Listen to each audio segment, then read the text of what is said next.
Hello importers, meron tayong question dito. Pag may minimum order daw si Alibaba and kung meron kang importer is ma-void yung minimum order quantity. Let's say for example, ito yung product na gusto mo and minimum order niya is 10 pieces. Pwede ka makipag-negotiate kay supplier kung pwedeng mag-sample ka muna ng product before ka bumili ng book orders. Pwede kayo mag-send ng inquiry, click nyo lang tong send inquiry button para ma-chat nyo si supplier kung pwedeng mag-sample muna kayo ng mga products na gusto nyo ipa-import. Depende pa rin po kasi yan sa magiging usapan nyo ni supplier. Pag meron ka kasing importer, mas madali mong mapapaship yung mga products mo from China to Philippines kasi hindi mo na kailangan dumaan sa mga custom clearance.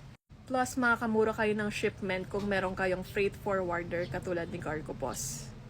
Actually, marami pa kayong mga products na makikita sa Alibaba na mura lang na pwede nyong ipang negosyo dito sa Pilipinas.